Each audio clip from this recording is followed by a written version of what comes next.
Friends, स्वागत है आपका fairs cloud learn to lead में। मैं हूं आशु और आज हम डिस्कस करेंगे 15 जुलाई 2021 के बहुत इंपॉर्टेंट करंट अफेयर, जिसमें से आप दो बेस्ट इमेजेस यहां पे देख रहे हो। लेकिन आज हम बहुत ही इंपॉर्टेंट करंट अफेयर्स को डिस्कस करने वाले हैं, तो बिल्कुल लास्ट तक वीडियो को देखना है। और साथ ही साथ आपने हमारी एप्लीकेशन को डाउनलोड कर लेना है, उसका लिंक आपको डिस्क्रिप्शन बॉक्स में मिल जाएगा। उसके बाद आपने लॉग इन कर लेना अपनी ईमेल आईडी के थ्रू और क्रैक करंट अफेयर्स के ऊपर क्लिक करके आप 1 साल या 2 साल की सब्सक्रिप्शन ले सकते हैं। इसका प्राइस दोस्तों बहुत ही कम है, लेकिन हम 90 से 95% तक वो करंट अफेयर्स कवर कर रहे हैं जो आपके एग्जाम में आपको मिलेगा। यही अफेयर्स क्लाउड की खासियत है। लेकिन ये करंट अफेयर किस तरह से कवर किया जाएगा, आपको मिलेंगे डेली सेक्शन।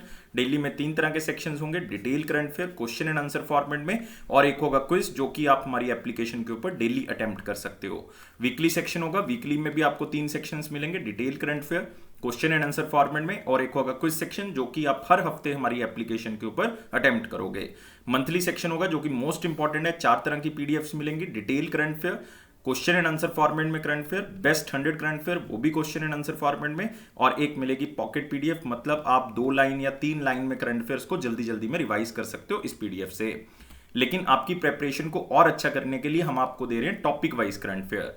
20 बहुत ही इंपॉर्टेंट टॉपिक्स को हम कवर कर रहे हैं जो हर एग्जाम के लिए इंपॉर्टेंट है। मतलब एक ही टॉपिक से रिलेटेड जितनी भी न्यूज है वो आपको एक ही पीडीएफ में मिल जाएगी, तो आप इन पीडीएफ का यूज कर सकते हो। अगर आप बैंकिंग के स्टूडेंट हैं तो आपको 3 सेक्शंस अलग से मिलेंगे, डिटेल और क्वेश्चन एंड आंसर फॉर्मेट में बैंकिंग और इकोनॉमी के करंट अफेयर्स, और क्विज होगा वो भी बैंकिंग और इकोनॉमी का होगा, लेकिन वो आपको हमारी एप्लीकेशन के ऊपर हर महीने अटेम्प्ट करने के लिए मिलेगा। और दोस्तों, अगर आप जितना भी करंट अफेयर जा चुका है अभी तक 6 महीनों का, वो एक ही पीडीएफ से रिवाइज करना चाहते हो तो आप एग्जाम पीडीएफ का यूज कर सकते हो। आपको बजट और इकोनॉमिक सर्वे भी मिलेगा, इसमें आपको डिटेल तो मिलेगी, एक्सपेक्टेड क्वेश्चन एंड आंसर भी बताए जाएंगे जो एग्जामिनर यहां से फ्रेम कर सकता है। अगर आप स्टेट एग्जाम की तैयारी कर रहे हो तो स्टेट करंट अफेयर भी हम कवर कर रहे हैं, हर स्टेट को कवर किया जा रहा है, हर यूनियन टेरिटरी को भी कवर किया जा रहा है। तो गाइज, इन सब टॉपिक्स की अलग अलग कोई सब्सक्रिप्शन नहीं है, सिर्फ आपको एक ही सब्सक्रिप्शन मिलेगी। इस एप्लीकेशन को डाउनलोड करना है, लिंक से आपने जो है वो अपनी ईमेल आईडी के थ्रू लॉगिन कर लेना है, और क्रैक करंट अफेयर्स के ऊपर क्लिक करके आप 1 साल या फिर 2 साल की सब्सक्रिप्शन बाय कर सकते हैं। ऑलरेडी प्राइस बहुत कम है, एक बार मेरे कहने से चेक जरूर करें, आप खुद सरप्राइज हो जाएंगे कि इतने कम प्राइस पे हम आपको ये प्रोवाइड कर रहे हैं। और उसके ऊपर भी आपको 10% एक्स्ट्रा डिस्काउंट मिल रहा है अगर आप इस कोड का यूज करेंगे ASH10 का। अगर आपकी कोई क्वेरी है तो इस ईमेल आईडी पे और या फिर आप इस नंबर पे हमें कॉन्टेक्ट भी कर सकते हैं। तो दोस्तों, स्टार्ट करते हैं 15 जुलाई 2021 का करंट अफेयर। लेकिन उससे पहले यार सारे बच्चों से रिक्वेस्ट है कि वीडियो को लाइक जरूर कर दें, शेयर जरूर कर दें और चैनल को सब्सक्राइब जरूर कर लें, क्योंकि ये तीनों चीजों से आप हमें मोटिवेट तो करोगे ही करोगे, लेकिन आपकी सपोर्ट भी चाहिए दोस्तों। लेकिन टेलीग्राम ग्रुप को आप ज्वाइन कर सकते हैं, डिस्क्रिप्शन बॉक्स में लिंक गिवन है। तो मोस्ट इंपॉर्टेंट क्वेश्चन में पहला क्वेश्चन है, NTPC renewable energy will set up India single largest solar park in which state. तो देखो, बहुत से कीवर्ड्स हैं इसके अंदर। एक तो ये जो सिंगल लार्जेस्ट सोलर प्लांट है, ये एनटीपीसी रिन्यूएबल एनर्जी की तरफ से सेटअप किया जा रहा है। आपको पता होना चाहिए कि एनटीपीसी रिन्यूएबल एनर्जी जो है वो 100% सब्सिडरी है किसकी, एनटीपीसी की, मतलब नेशनल थर्मल पावर कॉर्पोरेशन की। और ये इंडिया के अंदर सिंगल लार्जेस्ट सोलर पार्क जो है वो बना रहे हैं। कौन सी स्टेट में ये पार्क बनाया जा रहा है, ये दोस्तों बनाया जाएगा गुजरात के अंदर। याद रखना है एग्जैक्ट एरिया कौन सा है, रन ऑफ कच्छ एरिया है। तो अगर गुजरात के स्टूडेंट हो तो एग्जैक्ट प्लेस आपको पता होना चाहिए। और आप यहाँ पे देख सकते हो टोटल कैपेसिटी कितनी है, 4750 मेगावाट की। एग्जैक्ट एरिया कौन सा है, रन ऑफ कच्छ का है। कौन सी डिस्ट्रिक्ट के अंदर है, खवाड़ा डिस्ट्रिक्ट या खवड़ डिस्ट्रिक्ट गुजरात के अंदर। तो अपने एग्जैक्ट कैपेसिटी को याद रखना है। अगर आप गुजरात के स्टूडेंट हैं तो आपको पूछा जा सकता है। और ये इंडिया का लार्जेस्ट सोलर पार्क होगा। लार्जेस्ट सोलर पार्क की बात करें क्योंकि इससे पहले बहादला सोलर पार्क है जो कि कहां पे है, राजस्थान के अंदर। ये अब तक का सबसे बड़ा सोलर पार्क है, सिंगल लार्जेस्ट, एक ही लोकेशन के ऊपर। लेकिन अभी जो है वो ये दूसरा हो जाएगा, और पहला हमारे पास कौन सा हो जाएगा, रन ऑफ कच्छ वाला हो जाएगा। और एनटीपीसी के बारे में याद रखना है, कल भी हमने एक न्यूज को डिस्कस किया था कि एनटीपीसी रिन्यूएबल एनर्जी लिमिटेड ने एक ग्रीन हाइड्रोजन मोबिलिटी प्रोजेक्ट लगाया था। तो याद होगा वो कहां पे लगाया था दोस्तों, वो लगाया था लद्दाख के अंदर, क्योंकि कार्बन न्यूट्रल लद्दाख बनाना है, प्रधानमंत्री मोदी जी का सपना है। और एनटीपीसी ने टारगेट रखा है 60 गीगावाट का। याद रखोगे 60 गीगावाट का सपना लेके चले हैं 2032 तक पूरा करना है, जिसमें से 60 गीगावाट कहाँ से आएगा, विंड एनर्जी या फिर सोलर एनर्जी से इसको पूरा किया जाएगा। और दोस्तों एनटीपीसी के बारे में भी आप थोड़ा सा जानकारी ले सकते हैं कि एनटीपीसी जो है वो 1975 में बनाया गया था और इसके चेयरमैन और मैनेजिंग डायरेक्टर जो है वो कौन है, गुरदीप सिंह हैं। तो ये सारी चीज़ों के साथ हम अगले क्वेश्चन के ऊपर बढ़ते हैं, लेकिन ये सारी चीज़ें आपके लिए इंपॉर्टेंट हैं। हाँ, गुजरात के बारे में ज़रूर याद रखेंगे। गुजरात के जो चीफ मिनिस्टर हैं वो हैं विजय रूपानी जी, और जो गवर्नर हैं वो हैं आचार्य देवव्रत जी। और यहाँ पे आपको मिलेंगे बहुत ही इंपॉर्टेंट नेशनल पार्क्स। कौन कौन से, गिर नेशनल पार्क आपको मिल जाएगा, वंसदा नेशनल पार्क आपको यहाँ पे मिल जाएगा, बहुत ही फेमस है दोस्तों Vansda national park. Black buck national park आपको मिल जाएगा यहाँ पे, black buck marine national park आपको यहाँ पे मिल जाएगा। तो बहुत ही इंपॉर्टेंट, गिर, वंसदा, ब्लैक बक और मेरीन। अगले क्वेश्चन के ऊपर आते हैं। Who sworn in as the prime minister of Nepal. तो नेपाल में काफी उथल पथल दोस्तों चली हुई है, और आपको पता है कि पहले केपी शर्मा ओली थे प्राइम मिनिस्टर, फिर उनका नो कॉन्फिडेंस मोशन पास हो गया, फिर जो है वो अगला प्राइम मिनिस्टर बनाना था, लेकिन इन्होंने कॉन्फिडेंस मोशन साबित कर दिया था, मात्र 2 ही वोट से जो है वो फर्क था और इन्होंने साबित कर दिया। लेकिन अब सुप्रीम कोर्ट की गाइडलाइंस के थ्रू जो है वो अब नए प्राइम मिनिस्टर को अपॉइंट किया गया और केपी शर्मा को रिजाइन करना पड़ा। तो आंसर क्या है दोस्तों इसका, शेर बहादुर देउबा। तो याद रखना है, शेर बहादुर देउबा जो कि 75 ईयर्स ओल्ड हैं, उनको प्रेसिडेंट जो है नेपाली कांग्रेस पॉलिटिकल पार्टी का बनाया गया था, और उन्हीं को अब क्या बना दिया गया है, प्राइम मिनिस्टर भी बना दिया गया पूरे देश का। पहले वो अपनी पार्टी के भी जो है वो प्रेसिडेंट रह चुके हैं। Sher Bahadur Deuba takes oath as the Nepal prime minister, और कितनी बार ये प्राइम मिनिस्टर बन चुके हैं, अब ये 5th टाइम बने हैं दोस्तों, आप देख सकते हो यहाँ पे। और कौन सी पार्टी से बिलोंग करते हैं, नेपाली कांग्रेस। एग्जामिनर आपको पूछ सकता है थोड़ा सा डिफिकल्ट करने के लिए क्वेश्चन को। 5वीं बार प्रधानमंत्री बने हैं, ये आपने याद रखना है, इंपॉर्टेंट है। और जो कॉन्स्टिट्यूशनल प्रोविजंस हैं उसके अंदर शेर बहादुर को जो है वो 30 दिन के अंदर अंदर कॉन्फिडेंस मोशन जो है, मतलब वोट ऑफ कॉन्फिडेंस जो है वो हासिल करना पड़ेगा। ये उनके कॉन्स्टिट्यूशन, नेपाल के कॉन्स्टिट्यूशन की प्रोविजन है। तो देखते हैं 30 दिन के अंदर ये कॉन्फिडेंस साबित कर भी पाते हैं नहीं कर पाते। लेकिन आपने याद रखना है कि केपी शर्मा ओली को रिप्लेस किया, आप यहाँ पे नाम देख रहे हो, ये इसका मतलब ये क्या हो गया हमारे पास, former prime minister of Nepal. और इसी के साथ आपने याद रखना है कि ये पहले 4 बार जो है वो प्रधानमंत्री बन चुके हैं, 1995 से लेके 2018 के बीच में। कोई टाइम पीरियड आपको एग्जैक्ट याद रखने की जरूरत नहीं है। 5 मेंबर जो कॉन्स्टिट्यूशनल बेंच था सुप्रीम कोर्ट का, जिसको लीड कर रहे थे नेपाल के चीफ जस्टिस, वो कौन है, वो है चोलेंदर शमशेर राणा। ये आप थोड़ा सा एक बार पढ़ लें बस, और कुछ नहीं करना, चोलेंदर शमशेर राणा। और उन्होंने अपॉइंट किया है कि हाँ मतलब as a constitutional provision prime minister जो है वो नया अपॉइंट होना चाहिए। तो पार्टी याद रखनी है, 5th टाइम बने हैं ये याद रखना है। 1 महीने के अंदर अंदर कॉन्फिडेंस जो है वो साबित करना पड़ेगा, क्योंकि 1 महीने के अंदर हम दोबारा से न्यूज कर सकते हैं कि प्राइम मिनिस्टर फिर से बदला गया, अगर ये कॉन्फिडेंस ना साबित कर पाए। और नाम क्या है इनका, शेर बहादुर देउबा। और नेपाल के बारे में मेरे ख्याल से बहुत कम बच्चे होंगे, क्योंकि हर रोज कोई ना कोई न्यूज आ रही है पिछले 5-6 दिनों से। तो प्रेसिडेंट विद्या देवी भंडारी हैं, कैपिटल आपको पता ही है काठमांडू है, और करेंसी नेपाली रुपी है। अगले क्वेश्चन के ऊपर पढ़ेंगे। हाँ दोस्तों, यहाँ पे 2 ऑप्शंस आप और देख सकते हो। नेफ्ताली बेनेट, ये रिसेंटली लगाए गए प्राइम मिनिस्टर इजराइल के। ये क्वेश्चन आपको पूछा जाएगा, और ये 100% है कि एसबीआई में क्वेश्चन आना ही आना है। लगाना है आपने, प्राइम मिनिस्टर और प्रेसिडेंट दोनों पूछे जाएंगे, और इसमें कंफ्यूज हो जाओगे कि प्राइम मिनिस्टर कौन था, प्रेसिडेंट कौन थे। तो नेफ्ताली जो है वो प्राइम मिनिस्टर है, इसाक हर्जोग जो है वो प्रेसिडेंट है। अगले क्वेश्चन के ऊपर आते हैं। Which country started the construction of the world's first commercial small modular reactor named as Linglong 1। देखो इस क्वेश्चन के अंदर बहुत सी इंपॉर्टेंट चीजें हैं। लाइक एक तो ये पूरे वर्ल्ड का सबसे पहला first commercial small modular reactor है। अब आपको ये पता होना चाहिए कि स्मॉल मॉड्यूलर रिएक्टर किसको कहा जाता है। तो दोस्तों आपको पता होना चाहिए एक ऑर्गेनाइजेशन है पूरे वर्ल्ड लेवल पे जिसको कहते हैं इंटरनेशनल एटॉमिक एनर्जी एजेंसी। तो इसने बताया हुआ है कि अगर टोटल कैपेसिटी 300 मेगावाट इलेक्ट्रिक हो या उससे कम हो तो उसको हम क्या कहते हैं, स्मॉल मॉड्यूलर रिएक्टर। अगर 300 से लेके 700 मेगावाट इलेक्ट्रिक के बीच में है तो हम उसको क्या कहते हैं, मीडियम मॉड्यूलर रिएक्टर। लेकिन अभी हम बात कर रहे हैं स्मॉल मॉड्यूलर रिएक्टर की, और उसका नाम जरूर याद रखेंगे, लिंगलोंग 1। और ये कंस्ट्रक्शन कहां पे स्टार्ट हो चुकी है, चाइना के अंदर ये कंस्ट्रक्शन स्टार्ट हो चुकी है। तो आंसर क्या होगा आपके पास, सी होगा। तो आप देख सकते हो, China starts construction of world's first commercial modular small reactor. और आप यहां पे भी देख सकते हो हर यूनिट जो है वो 125 मेगावाट की जो कैपेसिटी रखता है, और जब एक बार कंप्लीट हो जाएगा तो 1 बिलियन किलोवाट आवर जो है वो कैपेसिटी इंक्रीज हो जाएगी, जिससे 5 लाख से भी ज़्यादा घरों को फायदा होगा चाइना के अंदर। बाय डिफॉल्ट यार अगर आप ऐसा कोई यूनिट जो है वो वर्किंग में लेके आओगे तो फायदा तो जो है वो पॉपुलेशन को होगा ही होगा, चाहे वो कोई भी कंट्री है। और इसका नाम जरूर याद रखना है, लिंगलोंग 1, या इसको ACP 100 के नाम से भी जाना जाता है। और ये फर्स्ट स्मॉल मॉड्यूलर रिएक्टर है जो कि इंटरनेशनल एनर्जी एजेंसी की तरफ से अप्रूव किया गया था 2016 में। इसका मतलब जब 2016 में अप्रूवल मिली थी तो 2017 में कंस्ट्रक्शन स्टार्ट होनी थी, लेकिन चाइना की गवर्नमेंट की तरफ से कुछ रेगुलेटरी इशू थे जिसके कारण जो है वो ये स्टार्ट नहीं हो पाया। तो अब जो है वो ये स्टार्ट हो चुका है, मतलब 2021 में स्टार्ट हो चुका है, 2016 में अप्रूवल मिल गया था इंटरनेशनल एटॉमिक एनर्जी एजेंसी की तरफ से।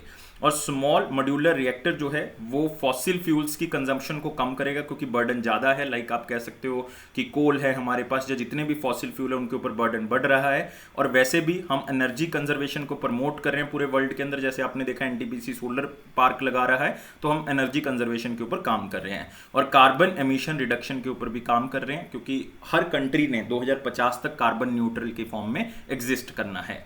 तो ये सारी चीज़ें जो है वो आपने थोड़ी सी जो है वो याद रखनी है, और ये चाइना को ज़रूर हेल्प करेगा, क्योंकि चाइना ने ये प्लान किया है कि जो अर्बन एरिया है उनका नॉर्थ वाला वो थोड़ा सा ठंडा एरिया है, तो उसमें हीटिंग सुविधा प्रोवाइड की जाएगी इस बिजली से। और साथ ही साथ जो है वो कंट्री की कोस्टल लाइन में डीसैलिनेशन प्लांट्स भी जो है वो लगाए जा सकते हैं। और दोस्तों यहाँ पे ऑर्गेनाइजेशन एक इंपॉर्टेंट होगी है, वो कौन सी है? इंटरनेशनल एटॉमिक एनर्जी एजेंसी, क्योंकि यही अप्रूवल करती है ऐसे रिएक्टर्स को। और इसकी स्थापना 1957 में की गई थी। ईयर इंपॉर्टेंट नहीं है, हेडक्वार्टर इंपॉर्टेंट है, याद रखोगे हेडक्वार्टर कहाँ पे? वियना, और वो कहाँ पे है? ऑस्ट्रिया, ऑस्ट्रिया की कैपिटल है। और दोस्तों मेंबर कंट्रीज कितनी है? 173। फिर से ये चीज़ें इंपॉर्टेंट नहीं, आपको ये पता होना चाहिए। अगले क्वेश्चन के ऊपर बढ़ेंगे। Which country will host badminton World federation world badminton championship इन 2026? 2026 की दोस्तों बात कर रहे हैं। 2026 में वर्ल्ड बैडमिंटन चैंपियनशिप, जो कि हर साल होती है, सिर्फ उस ईयर नहीं होती जिस ईयर में समर ओलंपिक्स होती हैं।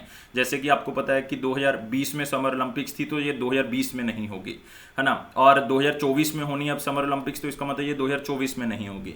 तो उस ईयर में नहीं होती जिस ईयर में समर ओलंपिक्स होती हैं, बाकी सारा साल ये होंगी। तो वर्ल्ड बैडमिंटन चैंपियनशिप 2026 में कौन होस्ट करेगा? इंडिया होस्ट करेगा दोस्तों। और इंडिया ऐसा दूसरी बार कर रहा है, सेकेंड टाइम ऐसा हो रहा है कि इंडिया इसको होस्ट कर रहा है। इससे पहले इंडिया ने होस्ट किया था 2009 में, और लोकेशन क्या थी? हैदराबाद। तो आप यहाँ पे देख सकते हो, India will host 2026 world badminton championship. और आप यहाँ पे भी देख सकते हो ऐसा दूसरी बार हुआ है, 2009 में हो चुका है। हैदराबाद तेलंगाना के अंदर इंडिया इसको होस्ट कर चुका है। और इंडिया जो है वो पहले होस्टिंग कंट्री था Total Energies Badminton World Federation Sudirman Cup finals 2023 का। लेकिन अब इंडिया को उससे हटा दिया गया है, और ये राइट्स किसके पास पहुंच गए हैं? चाइना के पास पहुंच गए हैं। तो याद रखना है, सुधीरमन कप जो कि इंडिया में होना था 2023 में, वो अब इंडिया में नहीं होगा। अब वो कहाँ पे होगा? चाइना में होगा। इवन इस साल का भी 2021 का भी ये सुधीरमन कप जो है वो बेसिकली इस साल कहाँ पे होना था? ये होना था चाइना के अंदर। इसको चाइना से बदल के कहाँ कर दिया गया है? फिनलैंड कर दिया गया है दोस्तों। कहाँ कर दिया गया? फिनलैंड। एग्जैक्ट जगह है वांता। तो याद रख सकते हो, शायद एग्जामिनर यहाँ से क्वेश्चन डाल दे, क्योंकि वांता जो है वो ज़्यादातर बच्चे पढ़ेंगे नहीं और सुधीरमन कप को छोड़ ही देंगे। तो सुधीरमन कप वो भी जो है बैडमिंटन से रिलेटेड है। वो 2023 में जो है वो इंडिया में होना था, लेकिन अब वो चाइना में होगा। और इस साल वाला चाइना की जगह कहाँ पे होगा? फिनलैंड में। तो कोविड-19 के कारण काफ़ी आप देख सकते हो कि उथल पुथल हो रही है, और ये इंडिया से छीन लिया गया 2023 का सुधीरमन कप, इसीलिए इंडिया को 2026 का मिल गया वो। तो मतलब यही कारण है। और आप देख सकते हो ये है हमारे पास पूरी की पूरी वर्ल्ड बैडमिंटन चैंपियनशिप की रीसेंट लिस्ट। और 2021 का कहाँ पे होने जा रहा है? स्पेन के अंदर होने जा रहा है। 2022 का कहाँ पे होगा? जापान के अंदर होगा। 2023 का डेनमार्क, लेकिन मैंने आपको बताया था 2024 में नहीं होगा, क्योंकि समर ओलंपिक्स हो रही हैं, तो बाय डिफॉल्ट नहीं होगा। 2025 का फ्रांस में होना है, लेकिन आपको सारी कंट्रीज याद करने की जरूरत नहीं। 2021 का याद रखेंगे, इस साल कहाँ पे हो रहा है, और 2026 का याद रखना है, इंडिया में होगा। और इंडिया 2 बार मतलब यहाँ पे देख रहे हो, इसका मतलब 2009 में भी होस्ट कर चुका है, लेकिन अभी एग्जैक्ट लोकेशन नहीं पता कि कौन सी स्टेट में इसको ऑर्गेनाइज किया जाएगा। जैसे 2009 में हैदराबाद में किया गया था, अभी लोकेशन जो है वो फाइनल नहीं है। तो बहुत इंपॉर्टेंट चीजें हम डिस्कस कर चुके हैं, लेकिन यहाँ पे एक ऑर्गेनाइजेशन निकल के सामने आई, बैडमिंटन वर्ल्ड फेडरेशन। इसकी स्थापना दोस्तों 1934 में की गई थी, जब आरबीआई का एक्ट आया था उस ईयर में की गई थी। तब इसका नाम था इंटरनेशनल बैडमिंटन फेडरेशन, लेकिन फिर बाद में बदल के बैडमिंटन वर्ल्ड फेडरेशन कर दिया गया। कितनी कंट्रीज मेंबर हैं इसकी? 196 कंट्रीज मेंबर हैं। और दोस्तों मोस्ट इंपॉर्टेंट, इसका हेडक्वार्टर कहाँ पे है? कोलालमपुर, मलेशिया की कैपिटल के अंदर। तो अगले क्वेश्चन के ऊपर बढ़ेंगे। मोस्ट इंपॉर्टेंट क्वेश्चन तो हम खत्म कर चुके हैं, वेरी इंपॉर्टेंट क्वेश्चंस के ऊपर आते हैं, लेकिन वीडियो को लाइक, शेयर और चैनल को सब्सक्राइब जरूर करना है। इन तीनों चीजों से आप हमें मोटिवेट तो करोगे ही करोगे, लेकिन इससे हमें सपोर्ट भी मिलेगी। और गाइस साथ ही साथ आपने हमारे टेलीग्राम ग्रुप को ज्वाइन कर लेना है, जिसका लिंक जो है वो डिस्क्रिप्शन बॉक्स में दिया हुआ है। क्वेश्चन क्या है? Polar biologist discovered new species of moss from which continent. तो मॉस, जो पौधों के ऊपर छोटी छोटी फंगस आप देखोगे, दैट इज मॉस। तो उसकी नई स्पीशीज मिली है, और पोलर बायोलॉजिस्ट, जो ठंडे एरिया के बायोलॉजिस्ट हैं, उन्होंने उसको ढूंढा है। और उस स्पीशीज का जो नाम है, उस वैरायटी का जो नाम है, जो मिली है वहां पे ठंडे एरिया में, उसका नाम इंडिया के नाम से रखा गया है। तो ये बहुत ही प्राउड की बात है कि इंडिया के नाम से रखा गया, क्योंकि इंडियन पोलर साइंटिस्ट जो हैं, बायोलॉजिस्ट हैं, उन्होंने उसको ढूंढा है। और पोलर मतलब, मैं ठंडे एरिया की बात कर रहा हूं, तो पोलर एरिया या तो हमारे पास आर्कटिक एरिया है या अंटार्कटिक एरिया। आपको पता है, या तो आर्कटिक है या फिर अंटार्कटिक है। तो आर्कटिक तो ऑप्शन के अंदर दिख नहीं रहा आपको, तो कॉन्टिनेंट की बात कर रहे हैं, तो आंसर क्या होगा? अंटार्कटिका होगा। तो याद रखना दोस्तों, आंसर क्या है यहाँ पे? डी होगा। तो आप देख सकते हो न्यू प्लांट स्पीशीज, जिसका नाम क्या है? ब्रायम बार्थियेंसिस। भारत मतलब इंडिया, तो भारत मतलब हमारा प्यारा भारत, तो बार्थियेंसिस। और discovered in Antarctica, named after India, India के नाम से रखा गया है। और पोलर बायोलॉजिस्ट जो हैं वो कहाँ से बिलोंग करते हैं? Central university of Punjab. तो इसका मतलब स्टेट भी आपको यहाँ से क्लियर होगी, सेंट्रल यूनिवर्सिटी ऑफ पंजाब। उन्होंने ये वैरायटी डिस्कवर की है, जिसका नाम क्या रखा गया? ब्रायम बार्थियेंसिस। और ये नेटिव स्पीशीज मानी गई है कहाँ की? अंटार्कटिका की। और आपको दोस्तों पता होना चाहिए कि हमने जो है वो अंटार्कटिका के अंदर, इंडिया ने स्पेशली अंटार्कटिका के अंदर एक इंडियन अंटार्कटिक मिशन जो है वो स्टार्ट किया था। कौन सी ईयर में? 1981 में। इसको हम कहते हैं इंडियन अंटार्कटिक मिशन के नाम से जाना जाता है। और तब हमने इसके बारे में चर्चा भी की थी कि वहाँ पे एक अलग से मॉस की स्पीशीज जो है वो डिस्कवर की जा सकती है, और अब हमने उसको डिस्कवर कर लिया है। और आपको पता होना चाहिए, और अंटार्कटिका में हमारा एक स्टेशन है, रिसर्च सेंटर है, जिसको आप कह सकते हो, जिसको हम भारती कहते हैं। और ये एक नहीं है दोस्तों, दो हैं जो अभी वर्किंग में हैं। एक ये भारती है, भारती तो आप कह सकते हो बाद में बनाया गया था, 2012 में इसको स्टार्ट किया गया था। इससे पहले एक बहुत ही फेमस है, जिसको हम कहते हैं मैत्री। मैत्री की स्थापना 1988 में की गई थी, इसको स्टार्ट किया गया था। तो दो आपने सेंटर भी याद रखने इंडिया के वहां पे अंटार्कटिका में, एक को मैत्री कहा जाता है, एक को क्या कहा जाता है? भारती, या भारत के नाम से याद रख सकते हो। अगले क्वेश्चन के ऊपर बढ़ेंगे। National Capital Regional Transport Corporation will implement which system in Indian Railways to digitally manage all rail assets. जितने भी रेल के एसेट्स हैं, जितनी भी वो चीज़ें यूज़ करते हैं रेलवेज, उसको डिजिटलाइज करने के लिए national capital regional transport corporation ने एक सिस्टम बनाया है। उस सिस्टम को किस नाम से जाना जाता है? आई ड्रीम्स के नाम से जाना जाता है। आप देख सकते हो यहाँ पे आई ड्रीम्स, और ये जितने भी सिस्टम है उसको ऑटोमेटिक कर देगा। जितना भी रेलवे का जितना भी नेटवर्क है उसको ऑटोमेटिक कर देगा, और इसको धीरे धीरे करके लागू किया जाएगा। उस प्रोजेक्ट का नाम है आई ड्रीम्स। आई का मतलब है इंटीग्रेटेड, ड्रीम्स का मतलब है real time enterprise asset management system, और ये रेलवे के एसेट्स को मैनेज करेगा। और आई ड्रीम्स नाम नहीं भूलना कभी भी, क्योंकि यही आपका कीवर्ड है। और आई ड्रीम जो है वो डिजिटल सॉल्यूशंस प्रोवाइड करेगा, कॉस्ट इफेक्टिव मेजर्स प्रोवाइड करेगा एसेट मैनेजमेंट के अंदर। मतलब आप सिंपल वर्ड्स में कह सकते हो कि रेलवे के अंदर जितनी भी चीज़ें यूज़ की जा रही हैं, चाहे वो आप कह सकते हो लाइंस को चेंज करना है, चाहे आप कह सकते हो कि कोई टिकट कलेक्शन है, कुछ भी है, वो सब कुछ क्या करना है? ऑटोमेटिक कर देना है, सब कुछ क्या कर देना है? डिजिटलाइज कर देना है। तो उस प्रोजेक्ट का नाम क्या रखा गया? आई ड्रीम्स। और ये यूज़ किया जाएगा कि जो सेफ्टी स्टैंडर्ड्स हैं रीजनल रैपिड ट्रांजिट सिस्टम के अंदर और उन ट्रेन्स के अंदर हम उसको यूज़ कर सकें। इससे क्या होगा कि जो मैनुअली कलेक्ट करता है डाटा, बंदा जो रखा हुआ है हमने उस काम के लिए, वो एक तो आप कह सकते हो कि वो बर्डन कम हो जाएगा, और साथ ही साथ जो भी डाटा हम कलेक्ट करते हैं एसेट मैनेजमेंट सिस्टम के अंदर, वो भी कम हो जाएगा। तो क्वालिटी डेटाबेस जो है वो हमारे पास एक इकट्ठा होगा। कौन कौन से पैसेंजर थे, मैनुअली लिस्ट में नाम डालना पड़ता है, जब आप टिकट कलेक्ट करते हो तब आपको डालना पड़ता है, तो ऑटोमेटिकली जो है वो कलेक्शन सेंटर के अंदर एंटर हो जाएगा। तो मतलब इस सिस्टम के थ्रू जो है वो आप रेलवे को डिजिटलाइज कर सकते हो। खास करके पहले रीजनल रेलवे को करोगे, फिर धीरे धीरे करके आप नेशनल लेवल पे भी आ जाएंगे। और दोस्तों रिसेंट रिलेटेड न्यूज़ में एक न्यूज़ को याद रखोगे, मोबाइल ट्रेन रेडियो कम्युनिकेशन, जिसको हम कहते हैं global system for mobile communication railway, वो इनोग्रेट किया गया कहाँ पे, मुंबई महाराष्ट्र के अंदर। और ये याद रखना है कि ये पहली बार हुआ है इंडियन रेलवे के अंदर कि हमने MTRC सिस्टम लागू किया है, mobile train radio communication system start किया है। ये एक तरह का इंस्टेंट कम्युनिकेशन सिस्टम है जिससे ट्रेन एक्सीडेंट्स को कम किया जा सकता है। तो याद रखना है, इसको मोबाइल रेडियो कम्युनिकेशन के नाम से भी जाना जाता है और मुंबई महाराष्ट्र के रेलवे के अंदर इसको लागू किया गया है। तो सारी चीजों के साथ अगले क्वेश्चन में बढ़ेंगे। What was the theme of the third ASEAN conference on biodiversity in 2020? Important है दोस्तों, आपको पता है कि एशियान की 2021 की चेयरमैनशिप कौन सी कंट्री के पास है? ब्रुनई के पास है, हर रोज बताता हूं आपको। और ये मीटिंग जो है वो कौन सी है? कॉन्फ्रेंस ऑन बायोडाइवर्सिटी की है। तो जो एशियान की मेंबर कंट्रीज हैं उन्होंने माना है कि हमें जो है वो पोस्ट 2020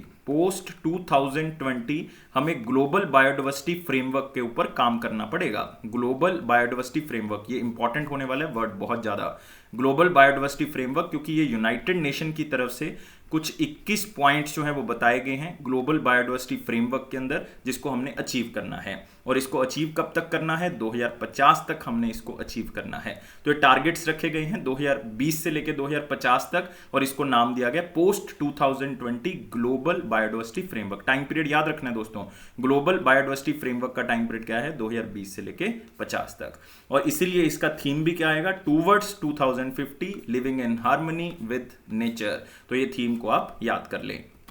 तो आप देख सकते हो, post 2020 global biodiversity framework implementation needs more resources. तो मतलब किस तरह से हमने बायोडाइवर्सिटी को प्रिजर्व करना है उसके बारे में बताया गया। और United nation convention on biological diversity, जो उसका सेक्रेटरीट है, उन्होंने इसके बारे में जिक्र किया है पोस्ट 2020 ग्लोबल बायोडाइवर्सिटी फ्रेमवर्क कि हमने पूरे वर्ल्ड वाइड लेवल पे हमने किस तरह से जो है वो नेचर को प्रोटेक्ट करके रखना है, बायोलॉजिकल डाइवर्सिटी को प्रिजर्व करके रखना है। 21 एक्शन टारगेट्स जो हैं वो बताए हैं, जो कि 2030 तक हमने लागू करने हैं, और हमने बायोडाइवर्सिटी के थ्रेट को रिड्यूस करना है, उसके स्ट्रेस को हमने रिड्यूस करना है, और लोगों की जो नीड्स हैं उसको सस्टेनेबिलिटीज के थ्रू जो है वो हमने उसको अचीव करना है। मतलब हमने सारे रिसोर्सेज को आज ही नहीं यूज करना, फ्यूचर जनरेशन के लिए भी बचा के रखना है। और इसको अचीव कब तक करना है मैं पहले बता चुका हूं, 2050 तक हमने इसको अचीव करना है। और आपको दोस्तों पता होना चाहिए कि कन्वेंशन ऑन बायोलॉजिकल डाइवर्सिटी, मतलब जो यूनाइटेड नेशन की कन्वेंशन ऑन बायोलॉजिकल डाइवर्सिटी है, जिसको COP15 भी हम कहेंगे इस साल जो होने वाली है, तो वो कहां पे होने वाली है? चाइना के अंदर। ये पूछा जा सकता है क्वेश्चन, कहां पे होनी है? क्यूनमिंग में होनी है, जो कि कहां पे है? चाइना में। तो देखो, एक है United nation conference on climate change, confuse नहीं होना, उसको COP26 कहा जाता है। वो कहां पे होनी है? यूनाइटेड किंगडम के अंदर होनी है। ये है कन्वेंशन ऑन बायोलॉजिकल डाइवर्सिटी, जिसको COP15 कहा जाएगा, ये चाइना के अंदर होगी। और इसके अंदर भी हम इन्हीं 21 एक्शन टारगेट्स को डिस्कस करेंगे, क्योंकि ये इसी ऑर्गेनाइजेशन ने जो है वो बताए हुए हैं, तो इसको डिस्कस किया जाएगा। तो बहुत ही सिंपल तरीके से इसको याद रखना है। और एशियन आपको पता होना चाहिए कि ये एक इकोनॉमिकल यूनियन फाउंडेशन है, जो कि इंटर गवर्नमेंटल कॉपरेशन अप्रूव करती है साउथ ईस्ट एशियन नेशंस के अंदर, क्योंकि इसका नाम ही है association of south east Asian Nations. और ये पूरे वर्ल्ड के अंदर 3% लैंड को ऑक्यूपाई करता है। कितनी लैंड को? 3% लैंड को ऑक्यूपाई करता है। और कितनी कंट्रीज मेंबर हैं इसकी? 10 कंट्रीज मेंबर है। याद रखना है, इंडिया इसका मेंबर नहीं है, इंडिया इसका मेंबर नहीं है, चाइना इसका मेंबर नहीं है। तो इंडिया से उधर उधर अगर आप चले जाओगे तो आप स्टार्ट कर सकते हो इसको स्पेशली म्यांमार से। तो म्यांमार है, मलेशिया है, आप कह सकते हो सिंगापुर है, Philippines, Thailand, Vietnam, Laos, Cambodia, Indonesia, Brunei, तो ये सारी कंट्रीज इसकी मेंबर हैं।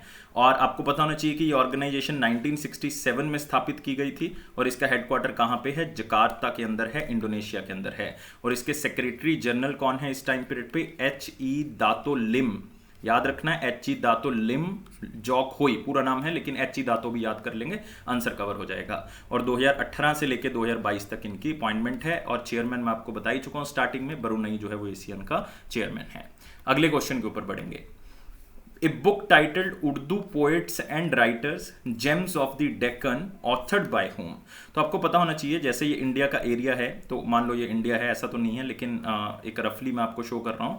तो ये वाला पार्ट जो है, this is known as Deccan, Deccan plateau. तो यहाँ पे जो उर्दू पोइट्स और राइटर्स हैं उनका एक संगठित बुक जो है वो जारी की गई है। उसके अंदर अलग अलग पोइट्स और राइटर्स के बारे में बताया गया है जो डेक्कन के हैं। और ये बुक किसने लिखी है? ये लिखी है जेएस इफ्तिखार ने।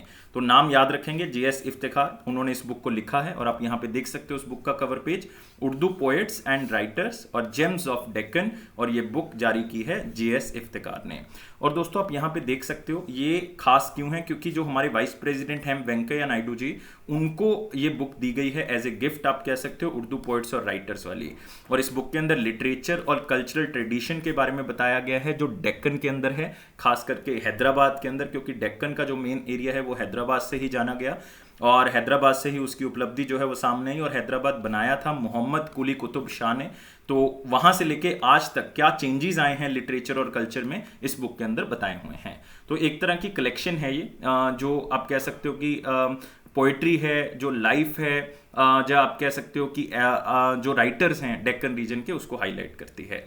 और एम वेंकैया नायडू जी को 2 और भी तेलुगु बुक्स जो हैं वो एज ए गिफ्ट मिली हैं, मतलब उनकी फर्स्ट कॉपी रिसीव की है उनके द्वारा। एक है नल्लागोंडा कथालू, और ये मल्लिका अर्जुन ने लिखी है। ये एक चिल्ड्रन बुक है जिसमें रूरल फोकलोर या आप कह सकते हो लोकल स्टोरीज जो हैं वो बताई हुई हैं।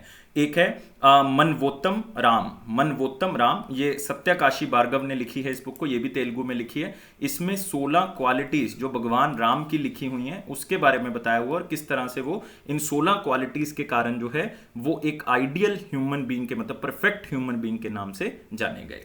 तो आपने थोड़ा सा इसको पढ़ लेना है जो लास्ट वाली 2 बुक्स हैं, लेकिन इसके बारे में जरूर याद रखना है, उर्दू पोएट्स एंड राइटर, ये बुक जेएस इफ्तिखार की है। नेक्स्ट आते हैं, World Food Programme in India and which state government establish a partnership to improve the targeted public distribution system। तो आपको पता होना चाहिए जो पीडीएस सिस्टम है ये बहुत इंपॉर्टेंट है, पब्लिक डिस्ट्रीब्यूशन सिस्टम। इसमें जो राशन शॉप्स हैं, जो फेयर राशन शॉप्स हैं, जो सरकार की फेयर राशन शॉप्स हैं, उसमें अनाज हो गया या कुछ अलग अलग चीजें जो हैं वो फ्री में दी जाती हैं या उतनी मात्रा में दी जाती हैं फ्री ऑफ कॉस्ट। जो भी लोग जो हैं वो मार्केट में अनाज नहीं खरीद सकते या आप कह सकते हो बिलो पॉवर्टी लाइन है। ये कौन सी स्टेट में टारगेटेड पब्लिक डिस्ट्रीब्यूशन सिस्टम को इंप्रूव करना है, इसलिए World Food Programme in India ने उनके साथ टाई अप किया कि हम इस सिस्टम को इंप्रूव करेंगे आपकी स्टेट के अंदर। और वो स्टेट है दोस्तों हमारे पास राजस्थान। तो याद रखना है कौन सी स्टेट की बात कर रहे हैं, राजस्थान। तो World Food Programme partners with Rajasthan to improve targeted public distribution system, और मैं बता चुका हूं क्या है। और टारगेटेड पब्लिक डिस्ट्रीब्यूशन सिस्टम जो है वो वर्ल्ड का largest food safety net scheme है, जो राजस्थान के अंदर भी और पूरे देश के अंदर भी चल रहा है। और राजस्थान इसलिए हम खास तौर से बात कर रहे हैं क्योंकि 45 मिलियन बेनिफिशियरीज हैं राजस्थान के अंदर नेशनल फूड सिक्योरिटी एक्ट 2013 के तहत, जो इस स्कीम का लाभ ले रहे हैं, जिसके थ्रू उनको राशन जो है वो फ्री ऑफ कॉस्ट मिल रहा है। और वर्ल्ड फूड प्रोग्राम आपको पता होना चाहिए एक यूनाइटेड नेशंस की ही ब्रांच है जो कि पूरे वर्ल्ड लेवल पे ह्यूमैनिटेरियन असिस्टेंस प्रोवाइड करती है, मतलब एक लार्जेस्ट ऑर्गेनाइजेशन है जो हंगर और फूड सिक्योरिटी के ऊपर काम करती है। और वर्ल्ड फूड प्रोग्राम का जो हेडक्वार्टर है दोस्तों कहाँ पे है, रोम इटली के अंदर, रोम इटली। तो ये क्या करेंगे, अब ये एक डिजिटल डैशबोर्ड जो है वो क्रिएट करेंगे जिसमें बताया जाएगा कि इतनी सप्लाई है हमारे पास लोगों को देने के लिए, इतने फूड ग्रेन्स है हमारे पास देने के लिए, इतने लोगों को मिल चुका है, जो जो बेनिफिशियरी है उनकी लिस्ट आपको वहां पे मिलेगी। तो इससे क्या होगा, एक आसान हो जाएगा क्योंकि डिजिटल लेवल पे आप इसको क्या कर रहे हो, मैनेज कर रहे हो। बस यही आपने इसके अंदर याद रखना है। राजस्थान के बारे में याद रखेंगे, चीफ मिनिस्टर जो है वो हमारे पास कौन है, अशोक गहलोत जी। गवर्नर जो है वो यहाँ पे कौन मिलेंगे आपको, कलराज मिश्रा जी। और दोस्तों साथ में याद रखना है यहाँ पे national park, Sariska national park आपको यहाँ पे मिल जाएगा। यहीं पे आपको रणथंबोर मिलेगा, रणथंबोर नेशनल पार्क। यहीं पे आपको जो है वो मुकुंददारा मिल जाएगा, मुकुंददारा नेशनल पार्क, बहुत इंपॉर्टेंट है मुकुंददारा नेशनल पार्क। यहीं पे आपको डेजर्ट नेशनल पार्क भी मिल जाएगा, डेजर्ट हो गया। कलादेव घना भी यहाँ पे मिल जाएगा, क्योलादेव घना, ये भी नेशनल पार्क है। तो 5 नेशनल पार्क आपको मिल जाएंगे। और रिसेंटली न्यूज हमने की थी रामगढ़, याद रखना है दोस्तों, रामगढ़ जो वाइल्ड लाइफ सेंचुरी थी उसको अब टाइगर रिजर्व का दर्जा दे दिया गया है। ये हमने वेरी इंपॉर्टेंट क्वेश्चन में डिस्कस किया था। और रामगढ़ टाइगर रिजर्व भी राजस्थान के अंदर ही है और ये 52nd टाइगर रिजर्व है पूरे इंडिया का। याद रखनी है जो भी चीजें मैंने आपको बताई हैं। अगले क्वेश्चन के ऊपर आते हैं। Union territory of Ladakh signed MOU, memorandum of understanding इन्होंने साइन किया है, ताकि कौन सी स्टेट के साथ इन्होंने साइन किया है, ताकि वो लद्दाख को ऑर्गेनिक यूनियन टेरिटरी बना सकें 2025 तक। देखो बहुत इंपॉर्टेंट क्वेश्चन है, इवन मोस्ट इंपॉर्टेंट में भी कवर कर सकते हो। एक तो खास तौर से याद रखना है कि लक्ष्य क्या है लद्दाख का, कि वो 2025 तक ऑर्गेनिक यूटी बनना चाहते हैं, 100% ऑर्गेनिक यूटी। तो आपको पता है कि सबसे पहली स्टेट जो देश की ऑर्गेनिक डिक्लेयर की गई थी, even United Nation Food Agriculture Organisation की तरफ से उसको डिक्लेयर किया गया था, और वो थी सिक्किम। तो इन्होंने टारगेट भी किसके साथ किया है? सिक्किम के साथ। इसका मतलब ये टाई अप किसके साथ होगा? सिक्किम के साथ। तो आप कह सकते हो कि लद्दाख का सिक्किम के साथ ये टाई अप है, ताकि वो लद्दाख को एक ऑर्गेनिक स्टेट बना सकें, यूनियन टेरिटरी बना सकें बेसिकली।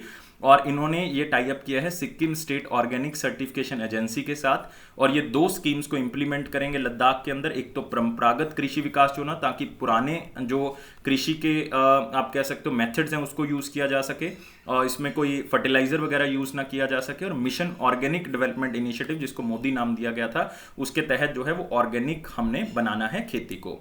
तो ये लद्दाख रीजन के अंदर स्टार्ट किया जाएगा। ऑब्जेक्टिव वही है कि 2025 तक यूनियन टेरिटरी लद्दाख को ऑर्गेनिक बनाना है। इसको 3 फेज में जो है वो ऑर्गेनिक बनाया जाएगा। कैसे? अगर फर्स्ट फेज की बात करोगे तो उसमें 85 गांव को जो है वो चुना जाएगा। 85 गांव की 5000 जो एकड़ लैंड होगी उसको ऑर्गेनिक बनाया जाएगा। फिर आप कह सकते हो दूसरे फेज में जो है वो टोटल गांव चुने जाएंगे इसके अंदर 82, जिसमें 10,000 हेक्टेयर लैंड को ऑर्गेनिक बनाया जाएगा। फिर तीसरे फेज में 79 गांव को जो है वो चुना जाएगा, और जितना भी एरिया बाकी रह गया उसको ऑर्गेनिक बनाया जाएगा। तो 3 फेज में इसको किया जाएगा। और सिक्किम आपको पता है 100% ऑर्गेनिक स्टेट है, जो United Nation Food and Agriculture Organisation की तरफ से डिक्लेयर की गई थी, क्योंकि सिक्किम ने अपनी स्टेट के अंदर टोटली बैन कर दिया था केमिकल फर्टिलाइजर और पेस्टिसाइड का यूज करना। तो अपने आप ही क्या बन जाएगी? ऑर्गेनिक हो जाएगी। तो याद रखना है दोस्तों यहाँ पे इंपॉर्टेंट चीजें जो मैंने आपको बताई हैं। और सिक्किम के चीफ मिनिस्टर जरूर याद रखोगे, गवर्नर भी जो है वो याद रखोगे। जो सिक्किम के चीफ मिनिस्टर हैं वो हैं प्रेम सिंह तमांग, याद रखोगे। और गवर्नर जो है वो गंगा प्रसाद हैं, गंगा प्रसाद। नेक्स्ट क्वेश्चन के ऊपर आते हैं। लद्दाख का आपको पता ही है, लद्दाख के जो लेफ्टिनेंट गवर्नर हैं दोस्तों, लेफ्टिनेंट गवर्नर जो हैं लद्दाख के, वो कौन है? लेफ्टिनेंट गवर्नर है राधा कृष्ण माथुर। और लद्दाख के अंदर आपको एक मिलेगा हेमीज नेशनल पार्क, ये भी आप याद रख सकते हो। अगला क्वेश्चन आते हैं, who has honoured with BKS literary award for 2021। तो इसमें जो खास बात है वो यही है कि आपने अवार्ड का नाम जो है वो याद रखना है। अवार्ड का नाम क्या है? BKS literary award. और दोस्तों बीकेएस का मतलब क्या है? बहरीन, याद रखोगे, मैं लिख देता हूं यहां पे, बहरीन केरलिया। केरलिया मतलब इससे आइडिया लगा सकते हो कि जिस बंदे को मिला है वो केरला से बिलोंग करता है। Bahrain Keraleeya Samajam literary award for 2021। ये किसको मिला है? एक बहुत ही फेमस जर्नलिस्ट हैं ओमचेरी एनएन पिल्लाई, जो कि कहां से बिलोंग करते हैं? केरला के अंदर।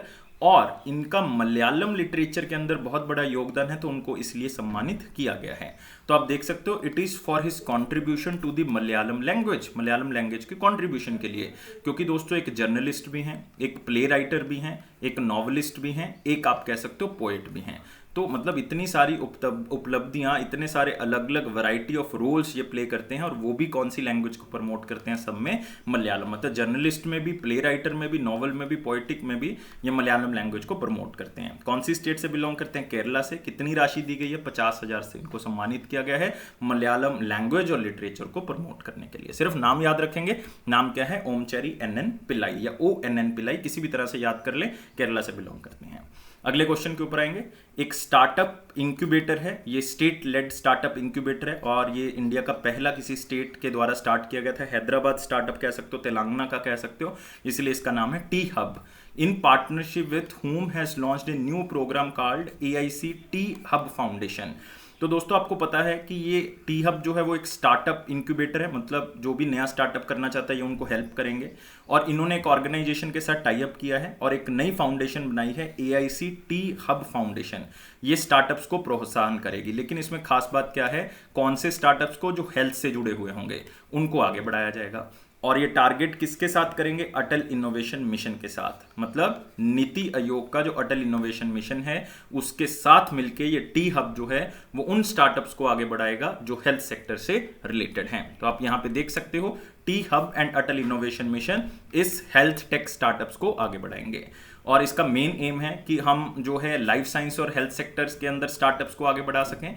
ये 3 महीने का एक फाउंडेशनल कोर्स होगा, मतलब 3 महीने के अंदर ट्रेनिंग दी जाएगी उनको, जिसके अंदर जो है वो बहुत सी इंडस्ट्रियल और एजुकेशनल ऑर्गेनाइजेशन के साथ जुड़ा जाएगा और जो नए स्टार्टअप्स हैं उनको साथ में जोड़ा जाएगा, ताकि उनको रियल टाइम में जो चीज़ें उनको गेन करने को मिलेंगी वो यहाँ से मिल सकती हैं। और इन 3 महीनों के अंदर अलग अलग तरह की वर्कशॉप्स करवाई जाएंगी, जिसमें आप कह सकते हो फाइनेंशियल प्लानिंग, उसमें लीडरशिप जनरेशन, वैल्यू प्रोपोजिशन और भी बहुत सी चीज़ें जो हेल्थ सेक्टर से रिलेटेड है वो सारी की सारी सिखाई जाएंगी।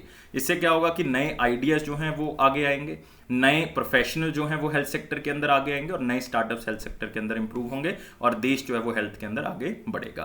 तो अटल इनोवेशन मिशन और टी हब या तेलंगाना हब भी इसको कह सकते हो, ये दोनों आपस में जुड़े हैं ताकि स्टार्टअप्स को आगे बढ़ाया जा सके। और दोस्तों याद रखना है, अटल इनोवेशन मिशन में एक बहुत ही इंपॉर्टेंट क्वेश्चन जो आपको एसबीआई में मिल सकता है, नए मिशन डायरेक्टर कौन है इसके? डॉक्टर चिंतन वैष्णव। ये क्वेश्चन आपको मिलेगा, 100% आएगा। अगले क्वेश्चन के ऊपर आते हैं। Most important questions, very important question दोनों कवर कर चुके हैं। इंपॉर्टेंट क्वेश्चंस पे बढ़ते हैं। वीडियो को लाइक, शेयर और चैनल को सब्सक्राइब जरूर करना है। याद रखना है, इन्हीं 3 चीजों से आप हमें सपोर्ट भी करोगे और हमें मोटिवेट भी करोगे। और गाइस, टेलीग्राम ग्रुप को ज्वाइन कर लें, डिस्क्रिप्शन बॉक्स में लिंक है। और क्वेश्चन हमारा क्या है, क्वेश्चन को आप करोगे पिक्चर से कवर। 2 ऑर्गेनाइजेशंस के नाम दिख रहे हैं आपको, एक तो इंटरवीव कंसल्टेंसी, एक यूनाइटेड नेशन वुमेन। ये 2 ऑर्गेनाइजेशंस आप यहाँ पे देख रहे हो। दोनों ने काम करना है किसके लिए? वुमेन एम्पावरमेंट प्रिंसिपल्स के लिए। आपको पता होना चाहिए कि यूनाइटेड नेशन WEP करके आप कभी पढ़ोगे, तो United Nation Women empowerment principle. तो यूनाइटेड नेशंस वुमेन की तरफ से कुछ प्रिंसिपल्स बताए गए हैं, जिससे हम कॉरपोरेट्स के अंदर, जो हमारी बड़ी बड़ी मल्टीनेशनल कंपनीज हैं उसके अंदर जो है वो हम वुमेन को एम्पावरमेंट कैसे प्रोवाइड कर सकते हैं, वो प्रिंसिपल जो है वो बताए हुए हैं। तो वो मेन 6 प्रिंसिपल्स हैं जिसके ऊपर काम करेगा, और उनको लागू करने का काम कौन करेगा? इंटरवीव कंसल्टेंसी करेगी, अलग अलग कॉरपोरेट्स के साथ कंसल्ट करके। देखो कितना मतलब बढ़िया तरीके से आप इसको समझ पा रहे हो कि यूनाइटेड नेशन वुमेन की तरफ से कुछ प्रिंसिपल्स बताए गए और इंटरवीव कंसल्टेंसी जो है उसको लागू करवाएगी कॉर्पोरेट्स के साथ मिलकर। और वो प्रिंसिपल जैसे बहुत ही सिंपल हैं, जैसे कि हाई लेवल कॉर्पोरेट लीडरशिप में वुमेन का रोल होना चाहिए, सारे वुमेन को मेन की तरह ही ट्रीट किया जाना चाहिए काम के अंदर, और हेल्थ और वेलबींग और सेफ्टी मेन की तरह ही वुमेन की एम्प्लॉयबिलिटी के अंदर भी जो है वो प्रोवाइड होनी चाहिए, एजुकेशन और ट्रेनिंग दोनों को मिलनी चाहिए। तो इस तरह के जो प्रिंसिपल्स हैं वो बताए हुए हैं, और इंटरव्यू कंसल्टेंसी इसको प्रोवाइड करेगी, और किस तरह से? कॉर्पोरेट्स के साथ टाई अप करके। तो सिंपल तरीके से आपने इसको याद रखना है। और जो इंटरव्यू कंसल्टेंसी का पैसा खर्च होगा वो कौन देगा? European union. मतलब इसमें जो फंडिंग प्रोवाइड की जा रही है वो यूरोपियन यूनियन की तरफ से की जा रही है। तो सिर्फ इसको समझेंगे, याद रखेंगे। तो अब आते हैं 1 लाइनर इंपॉर्टेंट पॉइंट्स के ऊपर, और चेंज कर लेते हैं हम यहाँ पे colour. NMDC board approved D merger of NMDC steel. तो पहले मर्जर अप्रूव हुआ था कि दोनों को मर्जर किया जाएगा। नेशनल मिनरल डेवलपमेंट कॉर्पोरेशन, जो कि सबसे बड़ा आप कह सकते हो मिनरल और ओर एक्सट्रैक्टर कंपनी है, तो उनका जो है वो NMDC स्टील के साथ डीमर्ज किया जा रहा है। अब दोनों को दोबारा से क्या किया जाएगा? अलग अलग किया जाएगा। तो बहुत ज़्यादा इंपॉर्टेंट नहीं कहूँगा, लेकिन फिर भी इसको याद रखना है। हरियाणा के जो चीफ मिनिस्टर मनोहर लाल खट्टर जी, उन्होंने एक बुक को, कॉफी टेबल बुक है एक, उसको लॉन्च किया जिसका नाम है untold stories of Haryana police. और हरियाणा पुलिस के योगदान, खास करके 2020 में किस तरह से उन्होंने पैंडेमिक से बचाया है लोगों को, उसके बारे में बताया हुआ है। हरियाणा पुलिस के योगदान के बारे में 49 हरियाणा पुलिस के जो कर्मचारी थे उनकी डेथ हो गई, वो शहीद हो गए हैं, तो उसके बारे में भी इसके अंदर बताया हुआ है। और एक खास ऑपरेशन बताया हुआ है इसके अंदर जिसका नाम है ऑपरेशन संवेदना। दोस्तों ये याद रखोगे, एक नया क्वेश्चन है खास करके हरियाणा के स्टूडेंट्स के लिए। ऑपरेशन संवेदना जो है वो हरियाणा की तरफ से स्टार्ट किया गया था, हरियाणा पुलिस डिपार्टमेंट की तरफ से, जिसमें जो माइग्रेंट वर्कर्स हैं उनको होम टाउन में पहुंचाना था, अपने घर पहुंचाना था।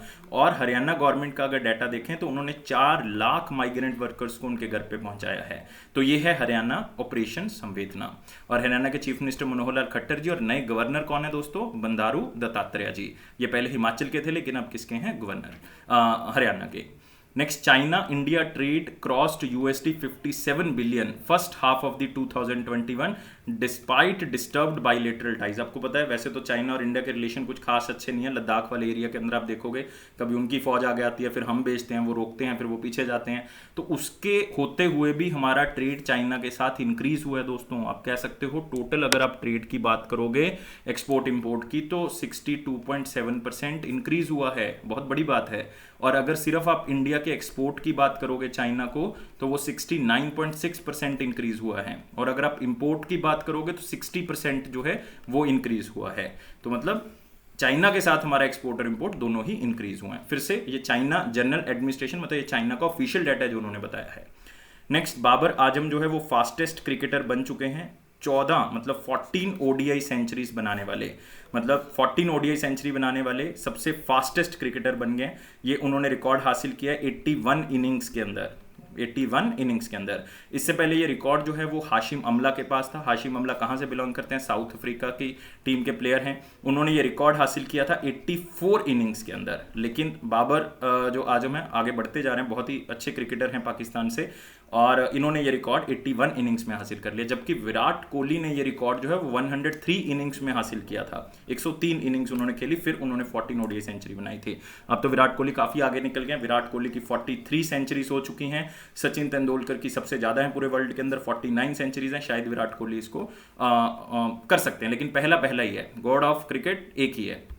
Next, 2 new spider species discovered in Assam Chirang reserve forest. तो चिरांग रिजर्व फॉरेस्ट याद रखना है कहां पे? असम में। वहां पे 2 नई स्पाइडर स्पीशीज मिली हैं। तो स्पाइडर स्पीशीज इस साल बहुत मिली हैं, तो क्वेश्चन पूछने के चांसेस कम हैं।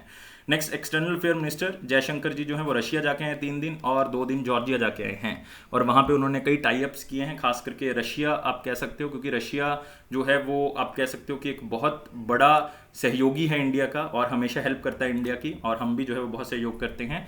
और उन्होंने न्यूक्लियर, स्पेस और डिफेंस के बारे में जो है वो बात की है। और खास जो सबसे इंपॉर्टेंट है 2+2 डायलॉग, जो कि हम रशिया के साथ स्टार्ट कर रहे हैं। पहले हम यूएसए के साथ कर रहे हैं, और 2+2 का मतलब है इसमें फॉरेन मिनिस्टर्स और इसमें डिफेंस मिनिस्टर्स का डायलॉग जो है वो होगा दोनों कंट्रीज के बीच में।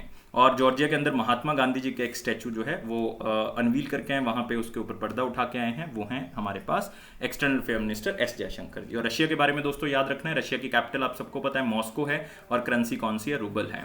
और जॉर्जिया की जो कैपिटल है वो कौन सी है? वो है तबिलिसी, याद रखोगे। और जो करेंसी है वो कौन सी है? जॉर्जियन लारी। दोनों चीजें याद रखनी है। अब आते हैं क्वेश्चन ऑफ द डे। 14 जुलाई 2021 का क्वेश्चन क्या था? क्वेश्चन बहुत ही सिंपल था। उन इंस्ट्रूमेंट्स को क्या कहते हैं मॉनेटरी पॉलिसी के अंदर जो डायरेक्टली मनी सप्लाई की क्वांटिटी के ऊपर इफेक्ट करते हैं? जैसे कि सीआरआर को बढ़ाने से जो है वो हम कह सकते हैं मनी सप्लाई कम हो जाती है, सीआरआर के कम होने से मनी सप्लाई बढ़ जाती है। ऐसे ही एसएलआर का effect, repo rate, reverse repo rate, bank rate, marginal standing facility, open market operations. तो ये सारी चीजें जो हैं वो डायरेक्टली क्वांटिटी मनी जो है वो डायरेक्टली जो है वो कम हो जाती है मार्केट में, या ज्यादा हो जाती है। तो इन ऑपरेशंस को हम क्या कहते हैं? Quantitative instruments. तो याद रखना है इसको क्या कहा जाता है? Quantitative instruments. नेक्स्ट आते हैं क्वेश्चन ऑफ द डे, बहुत ही सिंपल है।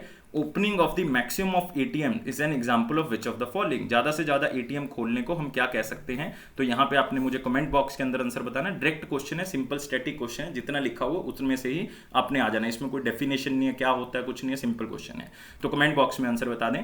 और दोस्तों लाइक करना है वीडियो को, और मैक्सिमम टू मैक्सिमम शेयर करना है। ये मैं उम्मीद करूंगा शेयर करोगे। चैनल को सब्सक्राइब करना है, इसी से आप हमें मोटिवेट करोगे और सपोर्ट प्रोवाइड करोगे। बेल बटन को प्रेस कर दें, टेलीग्राम को ज्वाइन कर लें, ताकि आपको मैक्सिमम टू मैक्सिमम इंफॉर्मेशन जो है वो मिल सके। और अफेयर्स क्लाउड का ये वायदा है कि ये आपके कॉन्फिडेंस को जरूर इंप्रूव करेगा। आप इसी तरह से वीडियोस को देखते रहें, और पीडीएफ्स को सब्सक्राइब कर लें। हमारी एप्लीकेशन को डाउनलोड कर लें, डिस्क्रिप्शन बॉक्स लिंक से डाउनलोड करने के बाद 1 साल या 2 साल की सब्सक्रिप्शन बाय कर सकते हैं। प्राइस बहुत कम है, 10% एक्स्ट्रा डिस्काउंट अगर आप इस कोड का यूज करोगे, ASH10 का।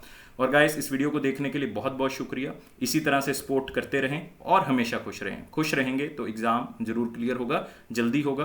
और मैं हमेशा कहता हूं लाइफ में जितनी भी प्रॉब्लम्स है वो 5% है आपकी, और 95% हम उसको कॉम्प्लिकेट कर लेते हैं। तो इसको हमने बंद करना है, जो प्रॉब्लम है उसको प्रॉब्लम ही रहने देना है, 95% करके उसको कॉम्प्लिकेट नहीं करना हमने। तो वो कब होगा? जब आप क्या करोगे? स्माइल, एक जो है स्माइल जो है वो बहुत ज़्यादा ज़रूरी है। तो उसी से हम आगे बढ़ेंगे। Thank you guys, take care, bye bye.